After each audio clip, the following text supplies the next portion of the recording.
جو provincial disaster management authority ہے PDM میں، انہوں نے بتایا ہے کہ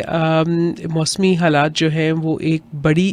ہیٹ ویو کا حصہ ہے، اور یہ 13 جون تک اس کے رہنے کے امکانات بھی ہیں۔ درجہ حرارت جو ہے وہ معمول سے 5 سے 7 ڈگری زیادہ رہے گا،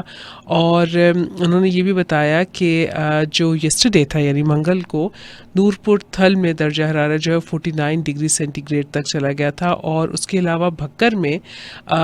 کل جو تھا وہ ٹیمپریچر وہ 50 کو کراس کر گیا تھا، یعنی 50 تک پہنچ گیا تھا، جو کہ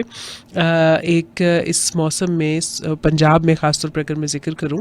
تو وہ سب سے زیادہ درجہ حرارت ہے، جو کہ روٹین سے کافی زیادہ ہے۔ تو ایسے میں پلیز عوامی مقامات اور بس اڈوں پر جو ہے وہ دیکھیے، خاص طور پہ جہاں پر لوگ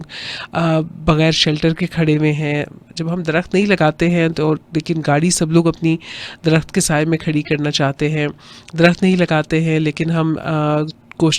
جب ضرورت ہوتی ہے تو ہمیں چاہیے ہوتا ہے سایہ، تو پھر کہاں سے آیا؟ آپ نے دیکھا ہوگا بہت ساری جگہوں پر لوگ جو ہے وہ بس اسٹاپس پر یا آگے پیچھے کھڑے ہوئے ہوتے ہیں بالکل کھڑی تیز دھوپ کے اندر، تو وہاں پر جو ہے نا وہ کچھ جگہوں پر انتظامیہ کی طرف سے بھی ٹھنڈے پانی کا انتظام کیا جا رہا ہے، باقی چیزیں بھی ہیں۔ ہاسپٹلز میں ہیٹ اسٹروک ایمرجنسی کاؤنٹرز بھی قائم کر دیے گئے ہیں، اور گرمی سے متعلق جو بیماریاں ہیں ان کے علاج کے لیے طبی سامان بھی فراہم کیا جا رہا ہے، لیکن شہریوں کو بھی بہت زیادہ احتیاطی تدابیر اختیار کرنے کی ہدایات جو ہیں وہ جاری کی گئی ہیں۔